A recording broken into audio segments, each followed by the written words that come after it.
Information hub کے ناظرین السلام علیکم، میں ہوں آپ کا ہوسٹ طیب منور۔ ناظرین، ایشین ٹائمز کی بہت بڑی بریکنگ نیوز آپ کی موبائل سکرین پر آ رہی ہے کہ طیب اردگان کا بھارت کے ٹکڑے ٹکڑے کرنے کا خواب پورا ہو گیا۔ طیب اردگان کا بھارتی مسلمانوں کو بھارت سے الگ 3 ملک تیار کرنے کے لیے پلان مکمل۔ ایک ایسی اسلامک فوج بنانے کے لیے ترکی نے تجوریوں کے منہ کھول دیے۔ فوج کو اسلحہ بھی فراہم کیا جا رہا ہے۔ ایشین ٹائمز اور بھارتی میڈیا کی تہلکہ خیز رپورٹ نے پورے بھارت میں کوہرام برپا کر دیا۔ تو آپ سے گزارش ہے کہ ویڈیو کو شروع سے لے کر اینڈ تک پورا دیکھیں اور ڈسکرپشن میں اس کا لنک دیا جائے گا، یا آپ گوگل پر ایشین ٹائمز کی رپورٹ پڑھ سکتے ہیں۔ ویڈیو میں آگے بڑھنے سے پہلے اگر آپ پاکستان سے محبت کرتے ہیں تو ایک لائک ضرور کریں اور نیچے چینل کو سبسکرائب کر کے بیل آئیکن پر کلک کر دیں۔ دوستو، بہت بڑی بریکنگ نیوز سامنے آ رہی ہے کہ ہندوستانی سیکیورٹی رپورٹ میں دعویٰ کیا گیا ہے کہ ترکی بھارتی مسلمان کو 3 الگ الگ ریاستوں کے قیام کے لیے فنڈز اور ویپن مہیا کر رہا ہے۔ ایک ایسی اسلامک فوج بنا رہا ہے جو بھارت کے ٹکڑے ٹکڑے کرنے میں ترکی کی مدد کرے گا، اور ترکی بھارت کو توڑنے کے لیے ایک ایسی تنظیم کو سپورٹ کر رہا ہے جس کا نام میں یوٹیوب پالیسیوں کی وجہ سے نہیں لے سکتا۔ ایک ہندوستانی سیکیورٹی رپورٹ میں مزید دعویٰ کیا گیا ہے کہ ہتھیار ڈالے ہوئے اس تنظیم کے کارکنوں سے بھرتی ہونے والے مبلغین کی مدد سے ترکی نے ہندوستانی مسلمانوں کو علیحدہ ریاست کے قیام کے لیے ترک انٹیلیجنس کو بڑے پیمانے پر فنڈز مختص کیے گئے ہیں۔ اردگان مذہبی اداروں کے ساتھ ساتھ دیگر اداروں کو بھی استعمال کرتے ہوئے مسلمہ کی قیادت کے دعوے کے اپنے ایک نقطہ ایجنڈے کو آگے بڑھا رہے ہیں۔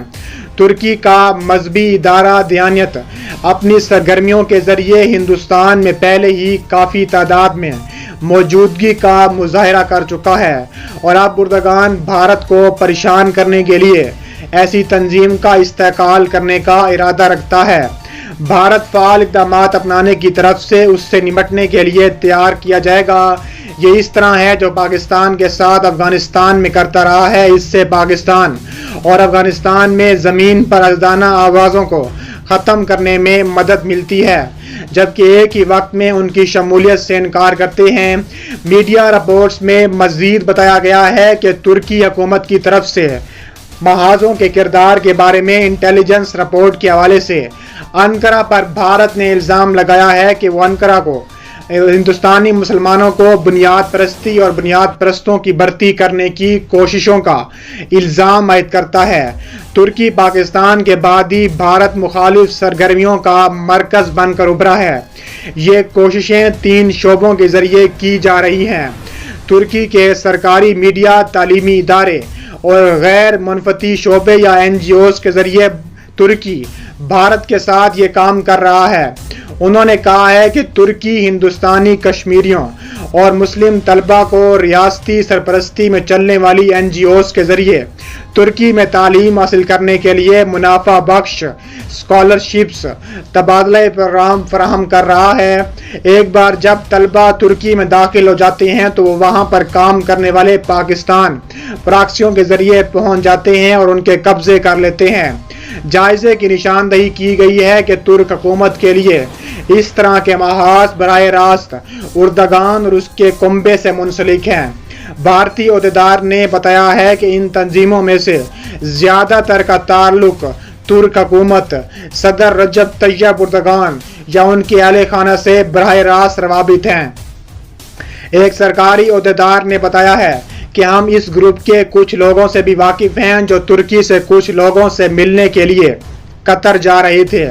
کیرلا میں بنیاد پرست اسلام کی تبلیغ کے لیے اس حد تک زیادہ سے زیادہ 40 لاکھ روپے کی پیشکش کی جا رہی ہے۔ ایک سینئر عہدیدار نے بتایا ہے کہ اس کے علاوہ حکام نے بتایا کہ ترکی پاکستان کے ساتھ ساتھ متنازع اسلامی مبلغ کو بھی قطر کے راستے مسلمانوں کو بنیاد پرستی کا الزام لگانے کے لیے مالی اعانت فراہم کرتا ہے۔ ترکی واحد ملک ہے جو اسلامی تعاون تنظیم OIC میں پاکستان کے کشمیری ایجنڈے کی سرگرمی سے حمایت کرتا ہے۔ انہوں نے کہا ہے کہ کشمیر ہمارے لیے یکساں ہے اور رہے گا، یہ کل مناقلے اور آج کا کشمیر ہے۔ پاکستان کے وزیر خارجہ شاہ محمود قریشی کی جانب سے سعودی قیادت کو حالیہ کھلی دھمکی ترکی کے دباؤ اور پاکستان کو مالی امداد کی یقین دہانی کی وجہ سے تھی۔ چونکہ بھارت سعودی عرب کے ساتھ قریبی تعلقات استوار کر رہا ہے، اب ہندوستانی سیکیورٹی حکام اس بات پر تشویش میں مبتلا ہیں کہ اردگان پاکستان کی مدد سے عالم اسلام کی سعودی قیادت کو نیچے لانے کی کوششیں کر رہا ہے۔ اردگان نے حال ہی میں ترکی کے اسٹریٹجک اثر و رسوخ پھیلانے کے لیے اسلام کو استعمال کرنے کے لیے مذہبی خدمات کا نظامت قائم کیا ہے۔ اس کا مقصد مذہبی مشاورت کی خدمات انجام دینے کے علاوہ ترک فوج میں مذہبی خدمات کے بارے میں وزارت دفاع کے کمانڈ کو مربوط اور پیش کرنا ہے۔ بھارت نے ترکی سے مطالبہ کیا ہے کہ وہ بھارت کے اندرونی معاملات میں دخل اندازی بند کر دے، ورنہ وہ برا حال کر دیں گے۔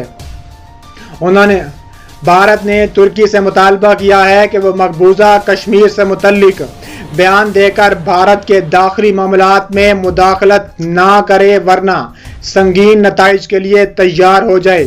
ٹائمز آف انڈیا کی رپورٹ کے مطابق بھارت کے وزارت خارجہ کے ترجمان رویش کمار نے ترک صدر کے بیان پر رد عمل کا اظہار کیا کہ بھارت جموں و کشمیر سے متعلق تمام حوالہ جات کو مسترد کرتا ہے اور بھارت کا اٹوٹ اور لازمی حصہ ہے۔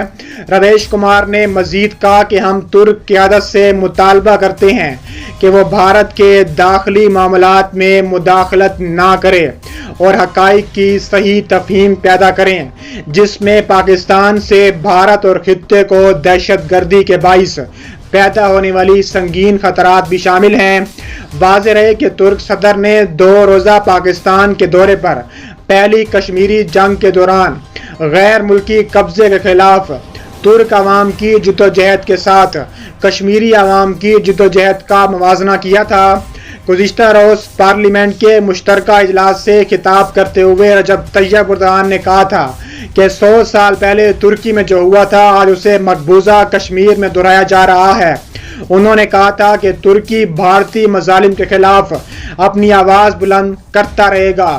رجب طیب اردوغان نے کہا ہے کہ آج مسئلہ کشمیر ہمارے اتنے ہی قریب ہے جتنا پاکستانیوں کے ہے۔ ترک صدر نے کشمیریوں کے لیے ترکی کی حمایت کا اعادہ کرتے ہوئے کہا تھا کہ مسئلہ کشمیر تنازع یا جبر کے ذریعے نہیں بلکہ انصاف کی بنیاد پر حل کیا جا سکتا ہے۔ اس طرح کا حل تمام فریقوں کے مفادات کا باعث بنے گا۔ انہوں نے کہا تھا کہ ترکی کشمیر کے حل میں انصاف، امن اور بات چیت کا ساتھ کھڑا رہے گا۔ آئیکن پر کلک کریں اور ہمیں فیس بک پیج پر بھی ضرور فالو کریں۔ ملتے ہیں نیکسٹ ویڈیو میں۔ اللہ حافظ۔